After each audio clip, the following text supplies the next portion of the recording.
Di sebuah kampung kecil di pinggiran kota, hiduplah seorang lelaki tua bernama Pak Raji. Umurnya mungkin sudah lebih dari 50, meskipun wajahnya terlihat lebih tua dari usia sebenarnya. Keriput di wajahnya bukan karena usia, tapi karena kerja keras dan panas matahari yang setia menemaninya sejak muda. Pekerjaannya sederhana, menjual pentol keliling.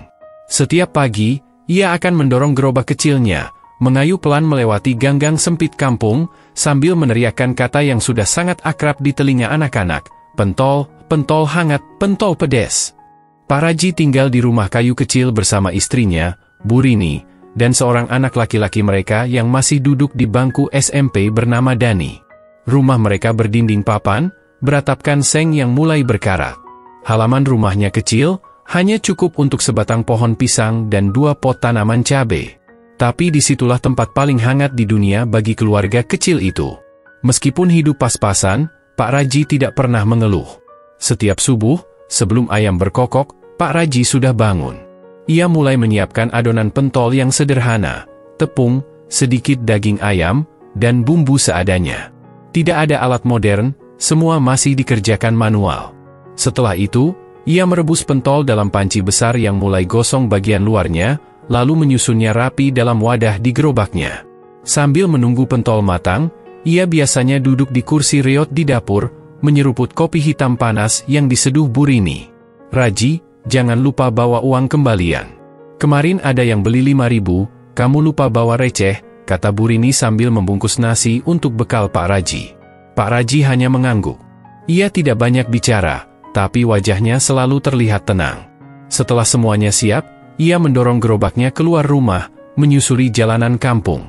Sambil berjalan, ia menyapa setiap orang yang ditemuinya. Di kampung itu, semua orang mengenal Pak Raji. Anak-anak menyukainya karena pentolnya enak dan murah, para ibu menghormatinya karena ia jujur, dan para bapak menghargainya karena ia pekerja keras. Pelanggan pertamanya biasanya anak-anak SD yang baru keluar rumah. Mereka mengerubungi gerobaknya dengan senyum lebar, menawar harga dengan uang koin 1000-an. "Pak Raji, yang pedes ya? Tambah kuahnya banyak," kata seorang anak sambil menyerahkan uang 2.000. "Siap, bos kecil," jawab Pak Raji sambil tersenyum. Setelah selesai di sekitar sekolah, ia melanjutkan rute ke pasar kecil, kemudian ke perumahan dekat kampung. Kadang, ia juga masuk ke gang sempit yang jarang dilalui penjual lain. Di sanalah ia sering bertemu orang-orang yang juga hidup dalam keterbatasan. Tapi meskipun begitu, kampung itu tidak pernah kehilangan keceriaan. Anak-anak tetap bermain gembira, para ibu bergosip di teras, dan suara azan selalu terdengar 5 kali sehari. Setiap hari, Pak Raji pulang sekitar jam 2 siang. Pendapatannya tidak menentu, kadang hanya cukup untuk makan malam, kadang bisa menyisakan sedikit untuk ditabung. Tapi meskipun penghasilannya terbatas, ia selalu menyisihkan sebagian untuk dimasukkan ke dalam kaleng kecil di pojok dapur. Kaleng itu tidak bertuliskan apa-apa, tapi seluruh keluarga tahu, itu adalah tabungan masa depan, mereka menyebutnya begitu. Bu Rini, meskipun sering sakit-sakitan, tidak pernah menuntut banyak. Ia mengurus rumah dan membantu sebisanya. Dani, anak mereka, adalah tipe anak yang jarang mengeluh. Ia tahu betul ayahnya bekerja keras, dan ia sendiri mulai membantu berjualan kecil-kecilan di sekolah. Keluarga ini tidak punya banyak, tapi mereka punya cukup untuk saling menyayangi. Kampung tempat tinggal mereka memang bukan kampung mewah. Sebagian besar warganya bekerja sebagai buruh, penjual keliling, dan pedagang kecil. Tapi di balik kesederhanaan itu, kampung ini penuh solidaritas. Jika ada yang sakit, warga akan patungan. Jika ada hajatan, semua akan turun tangan membantu. Dan jika ada kesusahan, tidak perlu diminta, bantuan akan datang dengan sendirinya. Pak Raji dikenal sebagai orang yang ringan tangan. Kalau ada anak tetangga yang belum bayar SPP, dan orang tuanya kebingungan, diam-diam Pak Raji akan memberikan uang dari kaleng kecilnya. Kadang ia juga memberi pentol gratis pada anak-anak yang tidak punya uang jajan. "Kalau cuma 2 biji pentol, masa iya saya pelit," katanya suatu kali ketika Bu Rini khawatir uang belanja kurang. Ia tahu rasanya susah. Ia tahu bagaimana rasanya ingin sekolah tapi tak punya biaya. Meskipun ia sendiri tidak tamat SMP, ia selalu menanamkan pada Dani bahwa pendidikan adalah satu-satunya jalan untuk hidup lebih baik. Jadi orang pintar itu penting, Tapi jadi orang baik itu lebih penting, adalah kalimat yang sering ia ucapkan pada anaknya. Dan begitulah hari-hari Pak Raji berlalu. Tidak ada yang luar biasa, tidak ada kejutan, tapi setiap langkahnya penuh makna. Ia bukan orang besar, bukan juga orang berpengaruh, tapi di kampung kecil itu, ia adalah bagian penting dari kehidupan banyak orang. Seorang penjual pentol yang sederhana, tapi memiliki hati yang besar. Tak ada yang menyangka, dari jalanan kampung yang berdebu itu, dari gerobak pentol tua yang kadang berderit saat didorong, akan lahir sebuah kisah yang kelak menginspirasi ribuan orang. Tapi semua kisah besar selalu dimulai dari hal kecil. Dan bagi Pak Raji, kisah itu baru saja dimulai. Hari itu, langit kampung mendung, tapi tidak hujan. Udara terasa lembab, dan jalanan tanah tampak basah karena gerimis malam sebelumnya. Seperti biasa, Pak Raji mendorong gerobaknya menyusuri gang-gang kecil. Pentol dalam wadah aluminium bergoyang pelan mengikuti langkah gerobaknya. Suara roda berderit jadi musik khas setiap pagi. Di tikungan dekat rumah Bu Marni, seorang janda tua yang tinggal sendiri, Pak Raji menghentikan gerobaknya. Ia mendengar suara anak-anak sedang belajar membaca. Dari balik jendela rumah kecil yang terbuka, terdengar suara seorang gadis kecil yang mengeja kata-kata dalam buku lusuh. "Ibu pergi ke pasar?" Pak Raji penasaran. Ia melongok ke dalam. Di ruang tamu rumah sederhana itu, duduk seorang anak perempuan berambut dikepang dua. Usianya sekitar 9 atau 10 tahun. Ia sedang belajar membaca di depan Bu Marni, yang tampaknya menjadi semacam guru bagi anak itu.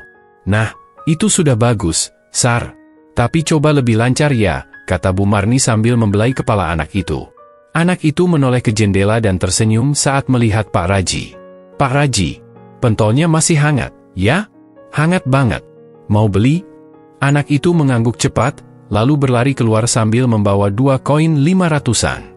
"Cuma punya ini, Pak, boleh ya? 2 biji aja," katanya malu-malu. Pak Raji tersenyum. "Boleh, dong. Bonus 1 ya, karena bacaannya tadi lancar." Anak itu tertawa senang, lalu duduk di tangga rumah sambil menikmati pentolnya perlahan. Pak Raji memperhatikan wajahnya yang ceria.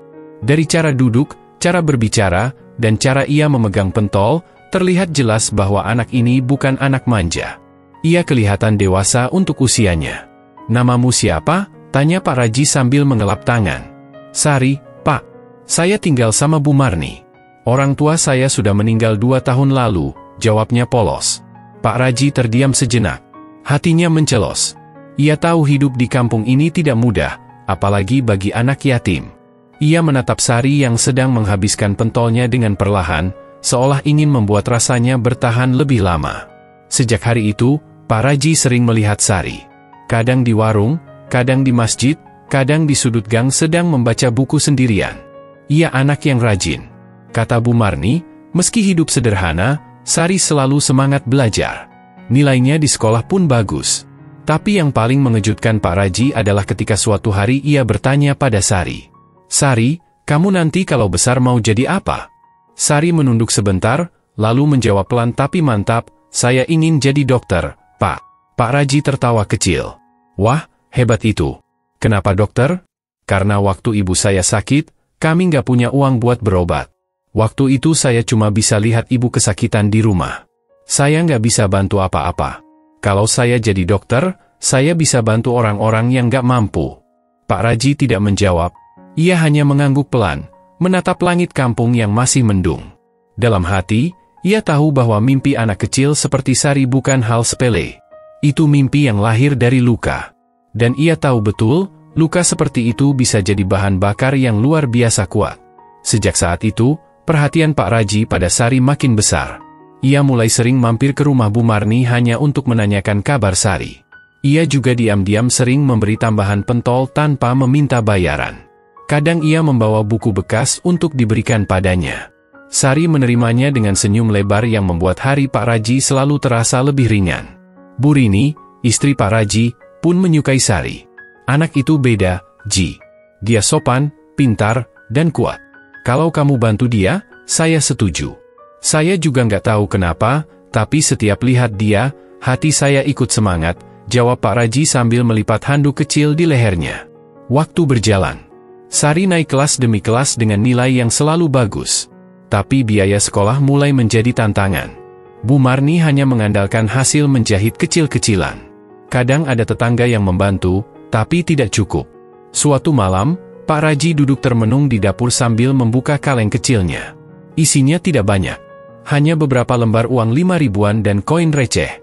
Tapi malam itu, ia membuat keputusan. Bu, saya ingin bantu Sari. Saya nggak tahu bisa sampai sejauh apa, tapi saya ingin mulai dari sekarang. Bu Rini memandang suaminya. Wajahnya serius, tapi matanya lembut. Kita nggak punya banyak, Ji. Tapi kalau kamu yakin, saya ikut. Saya nggak tahu caranya. Tapi saya nggak bisa duduk diam dan lihat anak seperti dia menyerah hanya karena uang. Begitulah, mulai dari percakapan kecil dan gerobak pentol sederhana, sebuah niat besar lahir. Niat yang akan menjadi awal dari kisah yang tak pernah diduga siapapun. Dan semua itu dimulai dari seorang gadis kecil bernama Sari, yang bermimpi menjadi dokter bukan untuk kebanggaan, tapi karena ingin membantu orang lain. Pak Raji tidak tahu bagaimana ia akan menyekolahkan Sari hingga tinggi. Tapi ia percaya, setiap langkah kecil yang tulus, suatu hari akan menemukan jalannya sendiri.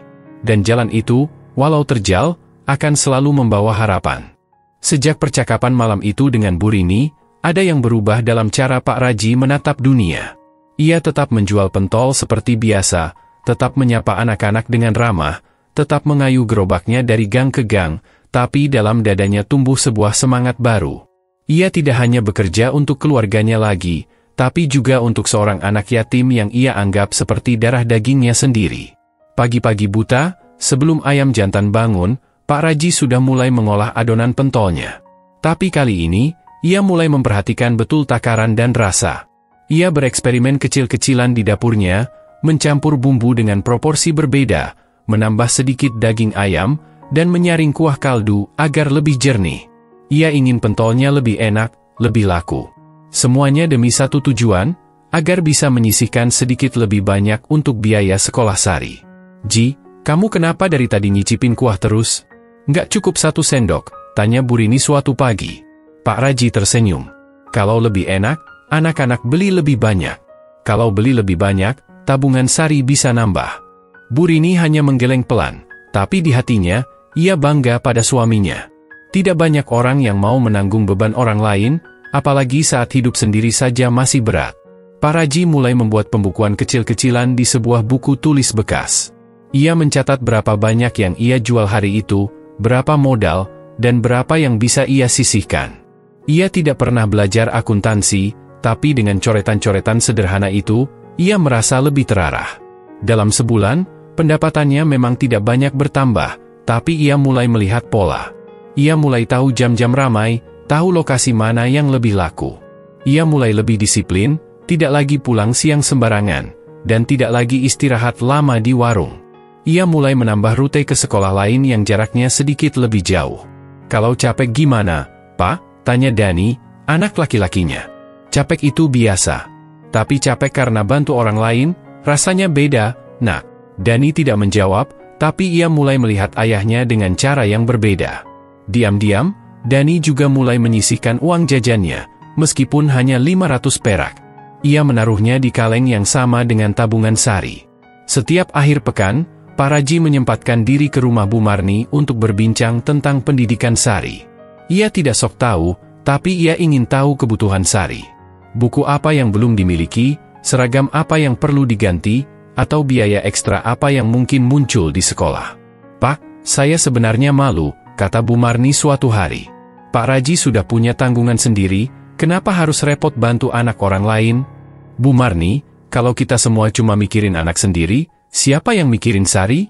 Kalau saya mampu sedikit saja, biar saya bantu. Bu Marni terdiam. Ia tahu, dalam hidup yang keras ini, orang seperti Pak Raji adalah anomali. Ia bukan orang kaya, bukan pejabat, tapi empatinya tidak terukur. Beberapa bulan berlalu. Tabungan dalam kaleng pelan-pelan bertambah.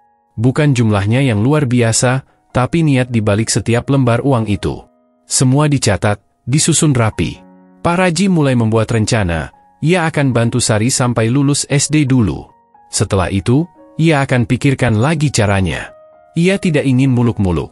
Langkah kecil, tapi pasti. Suatu hari, Sari datang ke rumah Pak Raji membawa rapor. Ia memeluk rapor itu seperti harta karun. "Pak Raji, saya dapat juara 2, katanya riang. Pak Raji tersenyum lebar. "Wah, hebat.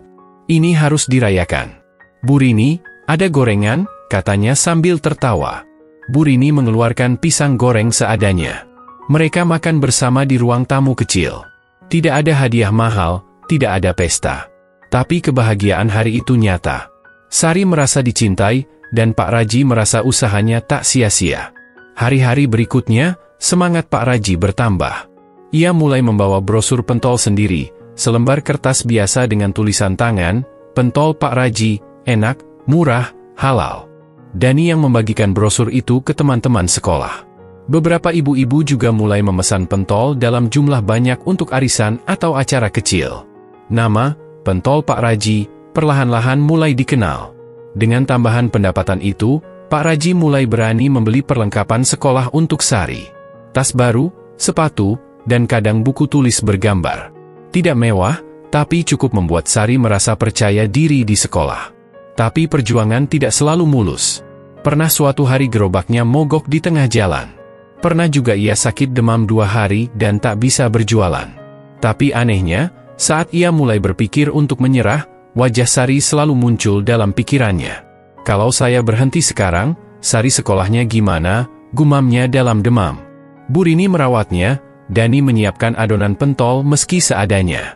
Mereka tahu, ini bukan lagi soal jualan pentol. Ini soal semangat, soal harapan, soal ketulusan. Dan itulah keputusan Pak Raji. Selama ia masih bisa berdiri dan mendorong gerobak, ia akan terus membantu Sari. Ia tidak tahu apakah mimpinya bisa sampai ke ujung, tapi ia percaya, anak seperti Sari pantas diberi kesempatan. Karena di dunia yang keras ini, satu-satunya yang bisa melawan nasib buruk bukan uang, tapi niat baik yang tidak menyerah. Dan niat itu kini hidup dalam diri seorang penjual pentol keliling, yang diam-diam sedang menyusun masa depan seorang anak yatim yang bermimpi menjadi dokter. Langkah kaki Sari kecil, tapi mantap. Setiap pagi ia menyusuri jalan tanah merah dari rumah Bu Marni ke sekolah dasar yang berjarak hampir 2 kilometer. Sepatu yang ia pakai bukan baru, bahkan solnya sudah mulai tipis. Tapi tidak pernah sekalipun ia mengeluh. Ia berjalan dengan kepala tegak, membawa harapan yang lebih besar dari tubuhnya. Sekolah dasar itu sederhana. Dindingnya dari papan, catnya mengelupas di banyak tempat. Tapi di sana, Sari duduk di bangku paling depan, selalu menyalakan semangat di tengah teman-teman yang sebagian besar hidup dalam kondisi yang sama. Sari tidak pernah absen, tidak pernah terlambat. Ia tahu, setiap hari sekolah adalah satu langkah lebih dekat pada mimpinya menjadi dokter. Namun perjuangan Sari tidak mudah. Ia bukan anak yang langsung pandai. Matematika membuatnya pusing, pelajaran IPA membuatnya kesulitan. Tapi ia tak pernah menyerah. Setiap malam, ia duduk di meja kecil bersama Bu Marni, mengulang pelajaran hari itu. Kadang-kadang, Pak Raji juga ikut membantu, meski dengan pemahamannya yang terbatas. "Ini kenapa bisa begini, Sar? 2 tambah 5 kok jawabnya 7, bukan 8, tanya Pak Raji sambil mengerutkan kening. Sari menahan tawa, lalu menjelaskan dengan sabar. Meskipun kadang keliru, kehadiran Pak Raji membuatnya merasa diperhatikan. Ada orang dewasa yang peduli, dan itu membuatnya kuat. Sari seringkali menjadi sasaran cemooh anak-anak lain. Beberapa mengejek sepatunya yang robek, atau bekalnya yang hanya nasi dan tempe. Tapi ia belajar untuk tidak peduli. "Saya datang ke sekolah untuk belajar, bukan untuk adu bekal," katanya suatu kali pada teman sekelas yang mencibirnya. Guru-guru di sekolah mulai menyadari keistimewaan Sari. Ia bukan yang paling pintar, tapi yang paling tekun. Ia mengangkat tangan lebih sering, bertanya lebih banyak, dan selalu membawa buku catatan rapi. Pak Yanto, guru kelasnya, bahkan pernah bilang, "Anak seperti kamu, Sar, kalau diberi kesempatan, pasti jadi orang besar." Saat Sari naik ke kelas 6 SD, Pak Raji tahu waktunya untuk bersiap lebih keras. Biaya masuk SMP lebih besar. Ia mulai menerima pesanan pentol untuk acara mingguan warga kampung. Terkadang, ia tidur larut karena harus membuat stok lebih banyak. Tapi semua itu ia lakukan tanpa keluhan. Sari lulus SD dengan peringkat 3 besar. Ia diterima di SMP negeri di kota kecamatan, sekitar 5 km dari kampung mereka. Jarak itu membuat Sari harus berangkat lebih pagi dan pulang lebih sore. Ia naik sepeda pinjaman, yang rantainya sering lepas. Di SMP, tantangannya makin besar. Materi pelajaran lebih sulit, teman-temannya lebih beragam, dan tekanan makin terasa. Tapi Sari bertahan. Ia mencari buku-buku bekas dari pasar loak, bertanya ke guru sampai paham, dan sesekali meminjam buku dari perpustakaan kota jika ada waktu. Di rumah, Bu Marni dan Pak Raji terus mendukung. Setiap ujian, Pak Raji membelikan pensil baru.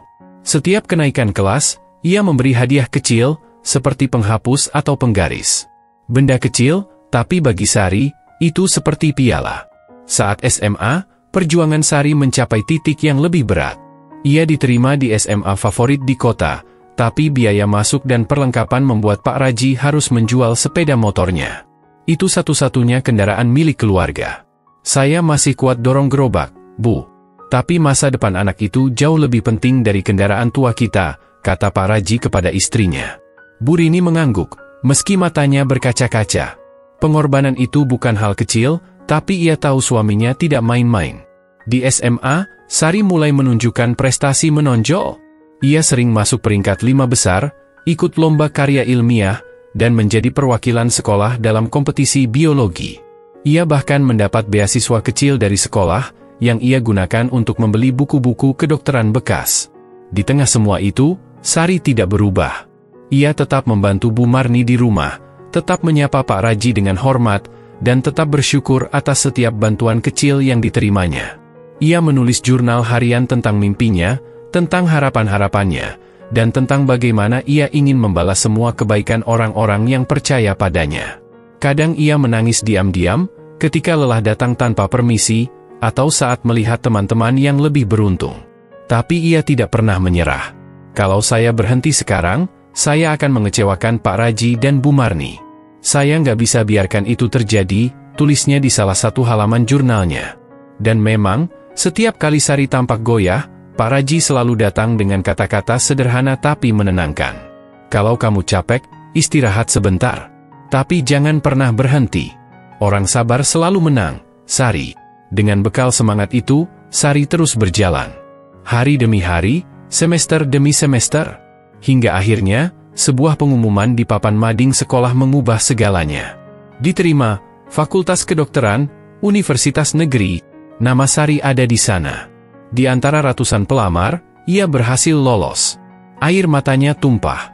Ia menatap kertas pengumuman itu lama, lalu memeluk erat buku catatannya. Perjuangannya belum selesai. Tapi langkah pertama menuju mimpi besarnya telah resmi dimulai. Kabar tentang Sari yang diterima di Fakultas Kedokteran Universitas Negeri tersebar cepat, seperti angin yang membawa kabar baik ke setiap sudut kampung. Warga yang sebelumnya hanya mengenal Sari sebagai anak yatim yang rajin belajar, kini melihatnya sebagai simbol harapan. Banyak dari mereka merasa seperti ikut serta dalam perjuangan itu, karena tahu siapa yang berada di belakang semua ini, Pak Raji. Pak Slamet, ketua RT yang biasanya pendiam, memulai dengan mengucapkan selamat di depan warga saat pertemuan bulanan. Anak kampung kita bisa jadi calon dokter. Ini bukan hanya keberhasilan Sari, tapi juga Pak Raji. Kita harus belajar dari beliau. Tepuk tangan pun mengalir. Pak Raji yang duduk di pojok hanya menunduk, wajahnya merah padam. Ia tak terbiasa menjadi pusat perhatian. Tapi di dalam hatinya, ia merasa hangat. Setelah pertemuan itu, warga mulai mendekat. Bu Yuni, pemilik warung kelontong, menawarkan bahan baku pentol dengan harga khusus. Pak Raji, ini bukan sumbangan. Anggap aja diskon untuk pelanggan tetap yang berjasa, katanya sambil tersenyum. Bahkan anak-anak muda kampung yang biasa nongkrong di pos ronda mulai membantu. Mereka membagikan brosur pentol Pak Raji ke kampung sebelah, menyebarkan lewat grup WhatsApp RT, dan membuatkan banner kecil bertuliskan, "Pentol Pak Raji, lezat dan menginspirasi." Suatu hari, datang tamu tak terduga ke rumah Pak Raji. Pak Anwar, seorang pensiunan guru yang cukup terpandang di desa itu, membawa setumpuk buku kedokteran bekas. "Saya dengar Sari kuliah kedokteran. Ini buku-buku anak saya dulu waktu kuliah. Sekarang sudah jadi dokter di kota. Mungkin bisa membantu Sari," ucapnya sembari meletakkan buku-buku di meja bambu. Pak Raji menerima dengan tangan gemetar.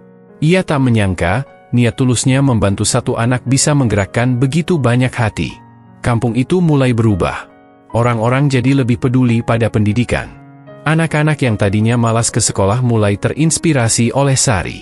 Mereka menyebutnya Kak Sari, dan sering bertanya pada Pak Raji, "Kak Sari nanti buka praktek di sini nggak, Pak?" Pak Raji hanya tersenyum, "Insya Allah, nak. Kalau rezeki dan niatnya kuat, pasti balik ke sini bantu orang kampung." Dukungan tidak berhenti di warga kampung saja. Lurah setempat, Pak Eko, juga ikut bergerak. Ia mengundang Pak Raji dan Sari ke kantor kelurahan untuk menerima penghargaan simbolis atas perjuangan mereka. "Saya mewakili pemerintah desa ingin mengucapkan terima kasih dan rasa bangga. Ini bukti bahwa gotong royong dan niat baik bisa mengubah nasib seseorang," kata Pak Lurah saat menyerahkan piagam. Foto Pak Raji dan Sari terpajang di papan pengumuman kelurahan. Setiap orang yang datang mengurus administrasi akan melihat potret mereka, senyum Pak Raji yang tulus, dan mata Sari yang penuh harapan. Kampung itu kini punya kisah yang bisa mereka ceritakan pada anak cucu. Tentang seorang penjual pentol dan anak yatim yang tidak menyerah.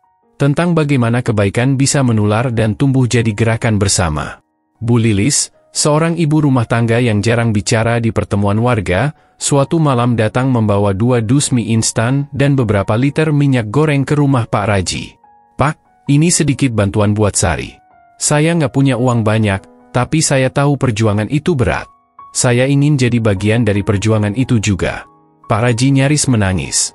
Ia tidak pernah meminta. Tapi kali ini, ia menerima, karena sadar bahwa perjuangan ini kini bukan hanya miliknya. Beberapa pemuda kampung yang kuliah di luar kota juga mulai angkat suara. Salah satu dari mereka, Dika, menulis thread di media sosial tentang Pak Raji dan Sari. Thread itu dibaca ribuan orang dan dibagikan ratusan kali. Tidak butuh waktu lama, kisah mereka mulai dikenal di luar kampung. Namun, di balik semua dukungan itu, Pak Raji tetap seperti biasa. Ia tetap bangun jam 4 pagi, merebus adonan pentol, menyiapkan bumbu kacang, dan mendorong gerobaknya keliling kampung. Bedanya, kini lebih banyak orang yang menyapanya. Ada yang mengucap terima kasih, ada yang membeli lebih dari 1 tusuk, ada pula yang sekadar menepuk pundaknya sambil berkata, "Semangat terus, Pak Raji." Kebaikan memang punya caranya sendiri untuk berbalik. Tidak dalam bentuk kemewahan, tapi dalam bentuk penghormatan dan cinta dari banyak hati yang tersentuh. Pak Raji sering bilang ke Sari, "Dulu, Bapak kira hidup cuma soal cukup atau nggak cukup makan. Tapi sekarang Bapak tahu, hidup itu soal jadi manfaat atau tidak." Sari mengangguk. Ia tahu, cita-cita menjadi dokter bukan lagi miliknya sendiri. Kini ia membawa harapan satu kampung. Dan itu membuatnya semakin kuat. Dukungan warga kampung bukan hanya soal uang atau barang. Itu tentang rasa percaya. Dan dalam dunia yang seringkali dingin, rasa percaya adalah harta yang sangat langka. Hari-hari terus berjalan. Sari bersiap untuk memulai kuliahnya, dan Pak Raji tetap dengan gerobaknya. Tapi kini, setiap tusuk pentol yang ia jual terasa seperti satu tusuk semangat. Bukan lagi sekadar untuk makan, tapi untuk masa depan. Dan kampung itu, yang dulu biasa-biasa saja, kini punya cerita yang luar biasa. Pagi itu berbeda. Matahari baru saja muncul, namun halaman rumah Pak Raji sudah ramai.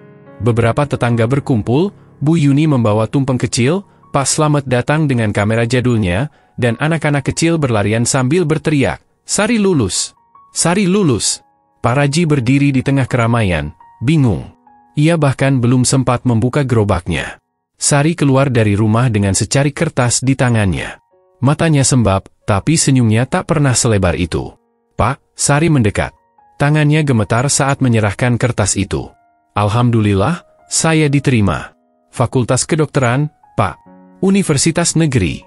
Pak Raji membaca surat itu perlahan. Matanya berkaca-kaca. Ia menatap Sari lama sekali, lalu memeluknya erat. "Alhamdulillah. Bapak bangga, Nak." Bangga sekali. Warga bertepuk tangan, beberapa bahkan meneteskan air mata. Bu Lilis menyeka matanya dengan ujung kerudung. Pak Eko, sang lurah, datang membawa buket bunga sederhana dan menyalami Sari. "Selamat, Sari. Kampung ini ikut bahagia. Kamu buktikan bahwa kemiskinan bukan penghalang untuk bermimpi." Sari mengangguk, belum bisa berkata apa-apa. Ia hanya memandang wajah-wajah yang selama ini mendukungnya. Mereka bukan keluarga kandungnya, tapi rasa hangat yang ia rasakan pagi itu tidak bisa digantikan oleh apapun. Malamnya, Pak Raji duduk berdua dengan Sari di beranda. Lampu temaram dari dalam rumah menciptakan suasana hening yang damai. "Pak, ya?" Sari takut. Pak Raji menoleh, alisnya naik. Sari takut nggak bisa mengecewakan semua orang. Takut nggak sanggup, kuliah itu mahal, sulit. Pak Raji terdiam sejenak, lalu menghela napas. "Sari, Bapak ini cuma penjual pentol. Tapi Bapak percaya, orang yang kerja keras, pasti akan dikasih jalan.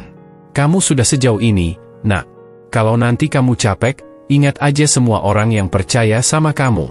Termasuk Bapak." Sari mengangguk. Ia merasa hatinya lebih ringan. Bukan karena beban berkurang, tapi karena tahu ada orang yang selalu percaya padanya. Hari-hari selanjutnya dipenuhi persiapan. Sari mengurus berkas-berkas pendaftaran kuliah. Ia dibantu oleh Pak Anwar dan Pak Eko. Beberapa warga bahkan menyumbang sedikit demi sedikit untuk membantu biaya masuk. Anak-anak muda yang melek teknologi membuat penggalangan dana online. Mereka menyebarkannya ke berbagai grup media sosial. Tak disangka, bantuan mulai berdatangan. Ada dari alumni kampus, ada pula dari orang-orang yang tak dikenal namun tersentuh oleh kisah Sari dan Pak Raji. Suatu sore, Pak Raji menerima telepon dari pihak universitas. Mereka mendengar kabar tentang perjuangan Sari dan ingin memberikan beasiswa parsial. "Pak Raji, kami terinspirasi. Beasiswa ini untuk membantu mahasiswa seperti Sari agar tetap semangat belajar," kata suara di ujung telepon. Pak Raji tidak tahu harus berkata apa selain berkali-kali mengucap syukur. Hari keberangkatan pun tiba. Sari akan pergi ke kota tempat kampusnya berada. Warga kampung ikut mengantar sampai ke perbatasan kota. Gerobak pentol Pak Raji tidak ikut hari itu, karena ia ingin berjalan di samping Sari, menggenggam koper kecil yang mereka beli dari pasar loak. Sari memakai baju putih dan celana kain sederhana. Tak ada blazer mewah, tak ada koper mahal. Tapi langkahnya tegak. Ia melambai ke semua orang yang ia kenal. "Pak Slamet mengambil gambar dari jauh, ini sejarah kampung kita," gumamnya. Sebelum naik ke mobil angkutan, Sari memeluk Pak Raji. "Lama. Pak, Sari nggak akan sia-siakan semua ini." Pak Raji tersenyum, meski matanya berkaca. "Bapak tahu. Belajarlah yang sungguh. Tapi jangan lupa pulang."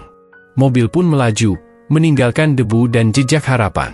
Warga berdiri memandangi hingga mobil itu tak tampak lagi. Ada yang mengusap mata, ada yang tersenyum. Pak Raji berdiri paling belakang. Tangannya mengepal, bukan karena marah, tapi karena ia sedang menahan perasaan yang begitu besar. Sari kini bukan hanya miliknya. Ia milik kampung itu. Dan hari itu, mereka semua belajar bahwa impian bisa tumbuh di mana saja, bahkan dari sebuah gerobak pentol keliling. Hari-hari setelah kepergian Sari ke kota tidak mudah bagi Pak Raji.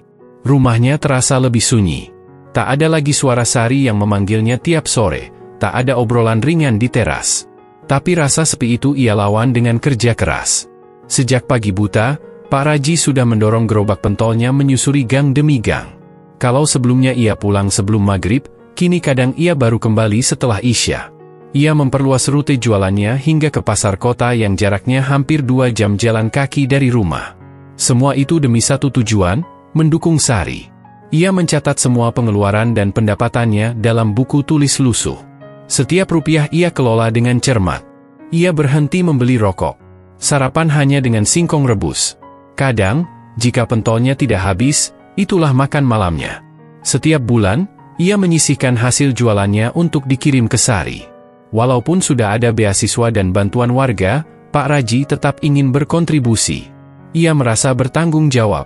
Baginya, mendukung mimpi Sari adalah tugas hidup. Surat dari Sari menjadi pengobat rindu. Setiap minggu, Sari mengirim surat yang ditulis tangan.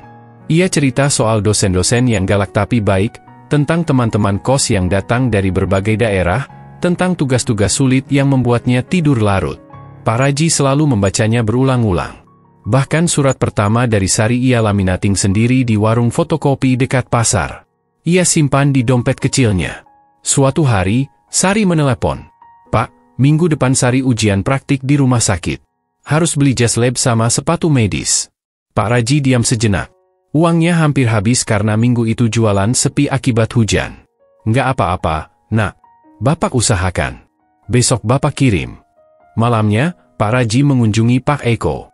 Pak Lurah, saya mau pinjam uang. Nanti saya cicil pakai jualan. Pak Eko menatap Pak Raji dalam-dalam, lalu mengangguk. Ia tahu, uang itu bukan untuk foya-foya, tapi untuk masa depan seorang gadis yang sedang berjuang. Beberapa bulan kemudian, Sari pulang saat libur semester. Wajahnya tampak lebih dewasa. Ia membawa setumpuk buku tebal dan cerita-cerita baru. Pak Raji menyambutnya seperti menyambut anak kandung sendiri. Malam itu, ia memasak mie instan 2 bungkus, menu spesial bagi mereka berdua. Pak, Sari tahu Bapak kerja keras banget. Sari janji, suatu hari nanti, semua pengorbanan ini akan terbayar. Pak Raji tersenyum, menatap wajah Sari yang dipenuhi semangat. Nggak perlu bayar, Nak. Kamu sukses aja, itu sudah cukup buat Bapak. Keesokan harinya, Sari ikut berkeliling berjualan dengan Pak Raji. Ia membungkus pentol, memanggil anak-anak, bahkan ikut dorong gerobak saat melewati tanjakan. Anak-anak kampung senang melihat Mbak Dokter turun langsung. Mereka bercanda, Mbak Sari jadi dokter pentol, ya. Sari tertawa lepas. Hari itu, ia belajar bahwa di balik keberhasilannya, ada tangan-tangan lelah yang bekerja dalam diam. Tahun demi tahun berlalu. Pak Raji menua lebih cepat. Rambutnya makin memutih, punggungnya makin bungkuk. Tapi semangatnya tak padam. Setiap kali kiriman uang untuk Sari terasa berat, ia mengingat hari pertama Sari diterima kuliah. Ingatan itu seperti bahan bakar yang tak pernah habis. Sampai suatu malam, ia jatuh sakit. Tubuhnya demam, batuk tak henti, tapi ia tetap memaksa berjualan. Bapak, istirahat dulu. Pentol bisa ditunda, kata Bu Yuni yang datang membawakan bubur. Tapi Pak Raji hanya menggeleng. Kalau bukan saya yang bantu Sari, siapa lagi? Kabar sakitnya Pak Raji sampai ke Sari lewat Pak Eko. Sari langsung pulang dan merawat Pak Raji. Ia menangis melihat tubuh renta itu begitu kurus dan lelah. Pak, kenapa maksa terus? Sari bisa cari beasiswa tambahan. Bisa kerja paruh waktu. Tapi Pak Raji hanya tersenyum. Bapak bahagia kok, Nak. Bapak cuma ingin kamu sampai garis akhir. Sari akhirnya memahami, kasih sayang tak selalu dalam bentuk kata, tapi dalam pengorbanan diam-diam, dalam kerja keras yang tidak pernah pamrih. Saat semester akhir tiba, Sari akan mulai koas. Jadwalnya lebih padat, biayanya lebih tinggi. Tapi Sari tidak lagi takut. Ia tahu, meski hidup sederhana, cinta dan semangat dari Pak Raji akan selalu cukup untuk membuatnya terus berjalan. Dan di tengah perjalanan panjang itu, Sari tumbuh menjadi pribadi yang kuat, karena di baliknya ada sosok luar biasa yang selalu setia menopang. Pak Raji, sang penjual pentol yang tak pernah lelah bermimpi demi masa depan orang lain. Tak ada yang menyangka, kisah sederhana dari kampung kecil itu akan mengguncang hati ribuan orang di seluruh negeri. Semua bermula dari unggahan sederhana milik Randy, pemuda kampung yang baru lulus kuliah dan sedang aktif menggunakan media sosial. Suatu sore, ia sedang duduk di warung saat melihat Pak Raji mendorong gerobaknya yang berat di tengah gerimis. Di belakangnya, Sari tampak mendorong juga sambil tertawa kecil. Randy langsung mengabadikan momen itu dengan kameranya. Ia menulis caption, "Ini Pak Raji, penjual pentol di kampung saya. Beliau menyekolahkan seorang anak yatim hingga ke fakultas kedokteran. Kalau ini bukan pahlawan, saya nggak tahu siapa lagi." Unggahan itu menjadi viral dalam hitungan jam. Ribuan orang membagikan, memberi komentar, dan mengirim pesan. Tak sedikit yang menitikkan air mata membaca kisah di balik foto sederhana itu. Wartawan lokal datang ke kampung. Mereka mewawancarai Pak Raji dan Sari. Awalnya Pak Raji menolak, merasa kisah mereka tak seberapa. Namun setelah dibujuk Bu Yuni dan Pak Eko, ia akhirnya setuju. Kalau ini bisa jadi inspirasi buat orang lain, ya silakan, katanya pelan. Esoknya, wajah Pak Raji dan Sari terpampang di halaman depan sebuah koran nasional. Judulnya mencolok, penjual pentol sekolahkan anak yatim sampai jadi dokter. Tak lama kemudian, stasiun televisi pun datang. Kamera, mikrofon, dan kru memenuhi gang kecil kampung. Pak Raji kikuk sekali ketika pertama kali diwawancarai. Ia menggaruk-garuk kepala, menyeka keringat yang tak ada, dan selalu menjawab dengan suara lirih. Tapi ketulusannya menyentuh hati banyak orang. Bukan karena ia pandai bicara, tapi karena ia bicara dengan hati. Komentar netizen pun meluncur deras. Masya Allah, Ini baru namanya inspirasi. Bapak ini lebih hebat dari siapapun yang saya tahu. Anak muda zaman sekarang perlu belajar dari beliau. Tak berhenti sampai di situ. Sebuah lembaga sosial terkemuka menghubungi Pak Raji dan menawarkan bantuan. Mereka ingin membuat beasiswa atas nama Pak Raji untuk anak-anak kurang mampu. Boleh, asal buat anak-anak ya. Bapak nggak usah dikasih apa-apa, kata Pak Raji, tetap dengan kerendahan hatinya. Sari juga mulai dikenal publik. Mahasiswa kedokteran dari kampung kecil yang gigih dan penuh semangat. Ia diundang menjadi pembicara di beberapa acara kampus dan komunitas. Satu kalimatnya paling sering diulang di media sosial. Kalau saya bisa sampai di sini, itu bukan karena saya hebat. Tapi karena ada orang yang dengan setia mendorong saya maju, walau ia sendiri berjalan dengan kaki lelah. Popularitas mereka membawa banyak kebaikan. Beberapa warga kampung mulai berjualan lagi karena gerobak gratis yang disumbangkan oleh komunitas. Sekolah tempat Sari dulu belajar mendapatkan renovasi. Bahkan Pak Raji sempat ditawari program televisi, tapi ia menolak halus. Saya cuma jualan pentol, Pak. Nggak bisa main TV.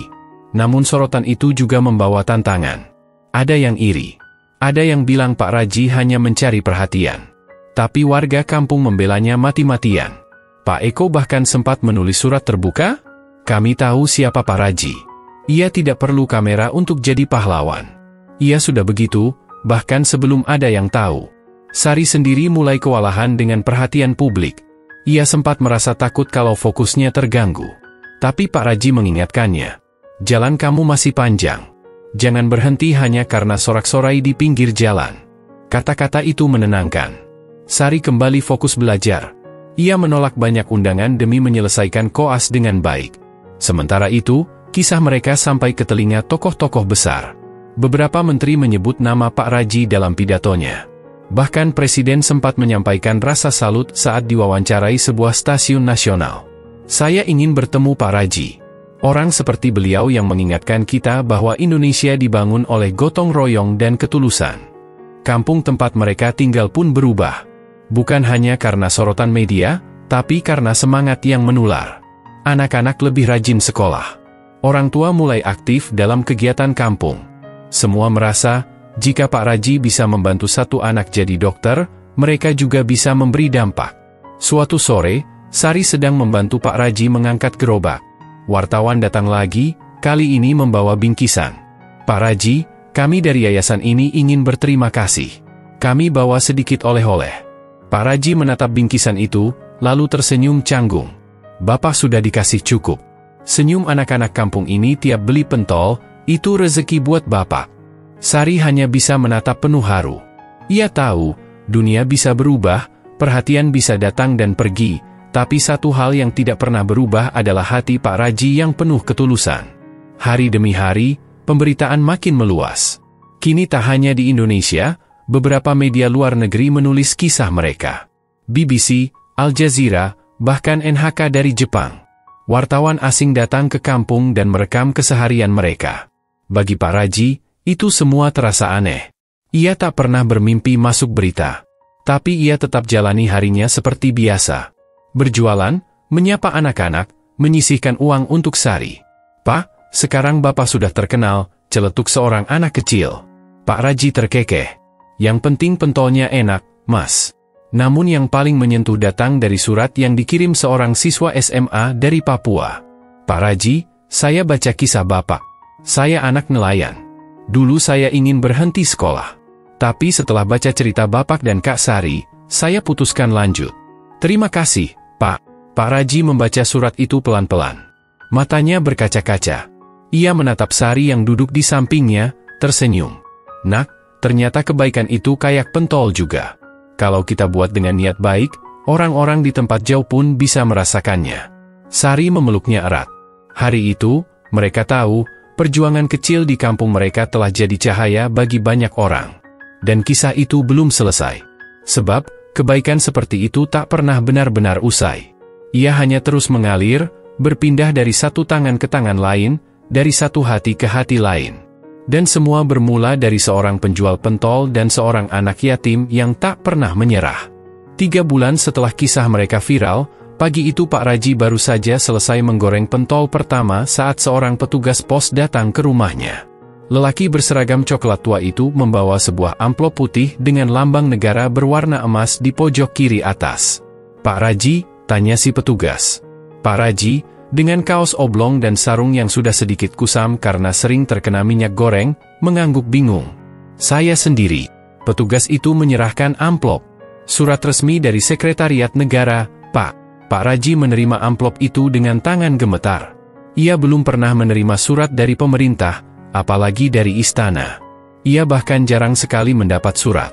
Biasanya hanya brosur diskon gas LPG atau iklan obat kuat dari klinik yang tidak jelas. Sore itu, di ruang tamu sederhana, ia membuka surat itu bersama Sari, Bu Yuni, dan Pak Eko. Suasana hening ketika Sari membaca keras-keras isinya. "Dengan ini kami mengundang Bapak Raji dan Saudari Sari untuk hadir dalam acara apresiasi sosok inspiratif Nusantara yang akan dilaksanakan di Jakarta dan dihadiri langsung oleh Bapak Presiden Republik Indonesia." Suara Sari bergetar. Ia berhenti membaca. Matanya menatap Pak Raji, yang duduk bersila dengan wajah kaget setengah tidak percaya. "Pak, Bapak diundang ke istana," seru Sari. Pak Raji geleng-geleng kepala. "Walah, Bapak kan cuma jualan pentol. Apa nggak salah alamat itu?" Semua di ruangan tertawa. Tapi di balik tawa itu, ada rasa bangga yang tidak bisa disembunyikan. Persiapan pun dimulai. Pihak panitia acara menghubungi dan menawarkan penginapan, transportasi, bahkan membelikan baju baru untuk Pak Raji. Namun, ia menolak semua itu. "Bapak punya baju batik satu di lemari. Masih bagus, cuma jarang dipakai.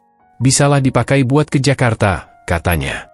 Sari, di sisi lain, menyiapkan presentasi kecil yang diminta oleh panitia. Ia akan tampil di atas panggung, membagikan cerita perjuangannya bersama Pak Raji. "Yang penting, Bapak ikut naik pesawat. Itu harus," ucap Sari sambil tertawa. Dan hari itu tiba. Di Bandara Soekarno-Hatta, rombongan kecil dari kampung berdiri kikuk di antara para penumpang sibuk. Pak Raji tampak gugup, berulang kali mengecek tiket yang digenggamnya. "Ini nanti Bapak duduknya boleh selonjoran, ya?" tanyanya polos. Sari hanya bisa tertawa sambil menggandeng tangannya. "Iya, Pak. Nanti kita duduk di dekat jendela." Setibanya di Jakarta, mereka dijemput mobil dinas. Hotel tempat mereka menginap mewah, dengan liftnya yang berkilau dan sarapan yang seperti pesta pernikahan. Tapi Pak Raji tetap seperti biasa, memilih bubur ayam dan teh manis. "Pentol sih nggak ada ya di sini," katanya sambil senyum kecil. Hari acara tiba. Gedung besar dengan dekorasi merah putih itu dipenuhi tokoh-tokoh penting, menteri, gubernur, artis, aktivis, bahkan para influencer. Namun di tengah kemewahan itu, perhatian justru tertuju pada satu sosok bersahaja yang duduk di baris kedua, Pak Raji, dengan batik lengan panjang dan sepatu yang baru dibeli Sari sehari sebelumnya. Ketika nama Pak Raji disebut oleh pembawa acara, seluruh ruangan berdiri dan memberi tepuk tangan meriah. Ia berdiri dengan canggung, menunduk, dan hanya tersenyum tipis. Sari kemudian naik ke panggung. Ia memulai ceritanya dengan suara mantap. "Saya tidak akan berada di sini hari ini kalau bukan karena seorang penjual pentol dari kampung kecil kami. Beliau tidak hanya memberi saya uang sekolah, tapi juga keyakinan bahwa saya bisa bermimpi lebih tinggi." Ia melanjutkan kisah mereka, dari awal mula pertemuan, perjuangan melewati hari demi hari, hingga titik ini. Beberapa tamu undangan tampak menyeka air mata. Saat giliran Pak Raji bicara, ia naik ke panggung dengan langkah pelan. Ia tak membawa catatan. "Bapak ini cuma jualan pentol, nggak pintar ngomong." Tapi kalau ditanya kenapa bantu Sari, jawabannya cuma satu, karena anak-anak yang punya mimpi itu perlu didorong, bukan ditertawakan. Ruang acara hening. Kalimat sederhana itu masuk langsung ke hati semua orang. Presiden, yang duduk di deretan depan, terlihat mengangguk pelan. Setelah sesi sambutan, Pak Raji dan Sari diberikan penghargaan oleh Presiden langsung. Piagam, medali, dan beasiswa pendidikan lanjutan untuk Sari. Pak Raji juga ditawari program bantuan usaha untuk memperbesar gerobak pentolnya. "Kalau Bapak mau buka cabang, kami siap bantu," kata salah satu menteri sambil bersalaman. Pak Raji tersenyum malu. "Pentolnya Bapak racik sendiri. Nggak bisa ditinggalin. Tapi makasih, ya."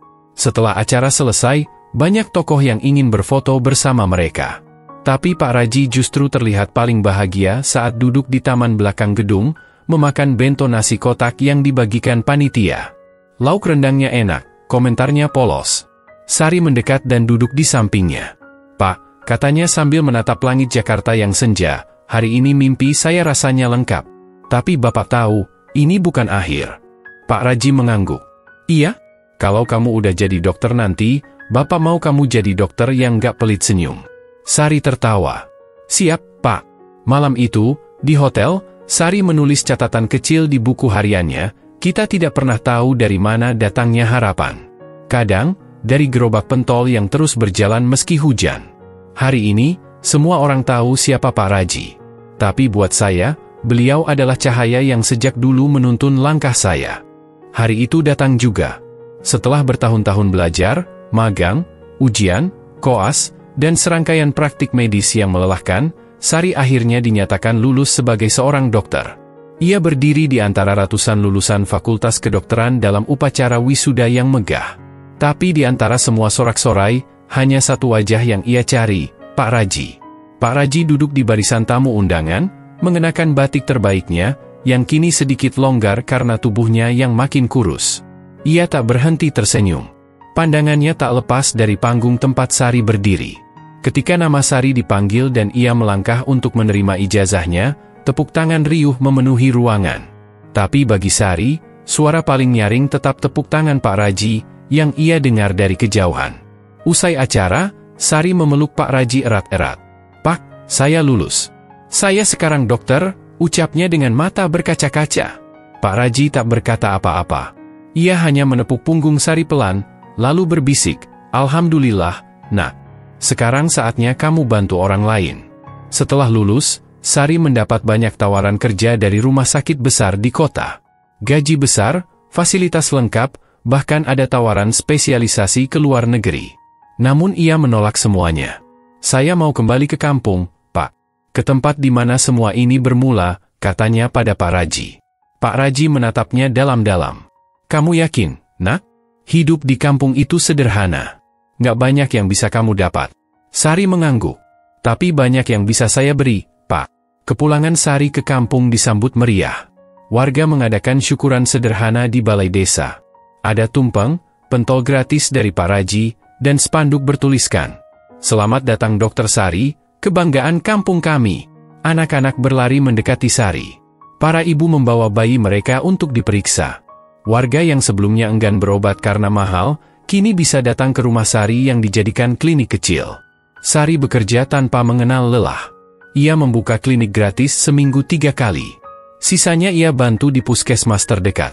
Setiap pasien ia tangani dengan senyum dan sabar, seperti yang diajarkan Pak Raji dulu. Suatu malam, seorang anak kecil datang ke rumahnya. Ia demam tinggi, digendong ibunya yang panik.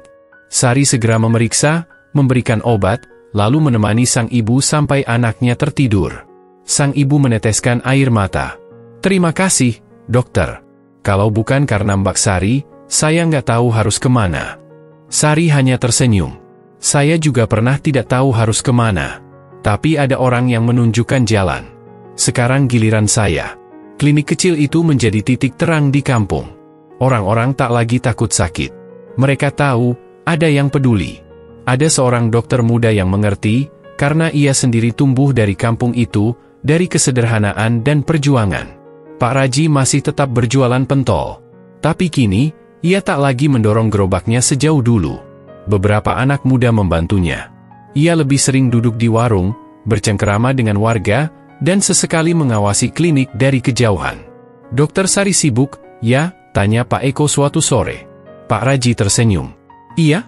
Tapi dia nggak pernah lupa senyum. Itu yang paling Bapak banggakan. Suatu hari, Sari membawa kabar baru. Pak, saya mau bikin program beasiswa kecil-kecilan buat anak-anak kampung yang ingin jadi perawat atau dokter. Pak Raji kaget. Loh, dananya dari mana? Saya sisihkan dari gaji. Nanti kalau Bapak mau bantu, bisa bantu jaga motivasi mereka, ya? Pak Raji mengangguk. Bapak bantu doa. Program itu berjalan perlahan. Beberapa anak mulai belajar lebih giat. Mereka bilang, ingin jadi seperti Kak Sari. Bagi Sari, Itu sudah cukup jadi alasan untuk terus berjuang. 5 tahun setelah wisuda, Sari dinobatkan sebagai salah satu dokter teladan Nusantara. Ia kembali diundang ke acara nasional, kali ini sebagai narasumber. Tapi seperti dulu, ia tetap menolak sorotan yang berlebihan. Cukup kampung saya tahu bahwa saya selalu kembali untuk mereka, katanya. Pak Raji yang kini sudah mulai renta, tetap mendampinginya. Mereka tidak tinggal serumah lagi, tapi Sari datang setiap hari. Membawakan sarapan, mengecek kesehatannya, dan menemani makan sore. Pak, kata Sari suatu senja, kalau waktu bisa diulang, Bapak akan tetap bantu saya.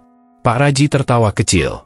Bahkan kalau hidup Bapak harus diulang 5 kali, Bapak akan bantu kamu di tiap hidup itu. Sari meneteskan air mata. Ia tahu, tidak ada gelar, gaji, atau penghargaan apapun yang bisa menggantikan ketulusan seorang Pak Raji. Di penghujung tahun, Sari menulis surat untuk murid-murid SMP tempat dulu ia sekolah. Surat itu dibacakan oleh kepala sekolah saat upacara bendera. Bermimpilah setinggi mungkin, meski kamu tinggal di kampung yang kecil. Karena selama masih ada orang baik yang percaya pada mimpimu, kamu punya peluang untuk terbang. Kisah mereka kini tak hanya jadi berita viral atau cerita penghargaan. Ia menjadi warisan. Di kampung itu, anak-anak tumbuh dengan harapan. Warga hidup dengan semangat saling bantu. Dan Pak Raji menjadi nama yang abadi dalam ingatan semua orang. Bukan karena ia seorang tokoh hebat, tapi karena ia memilih untuk peduli, saat yang lain memilih menutup mata.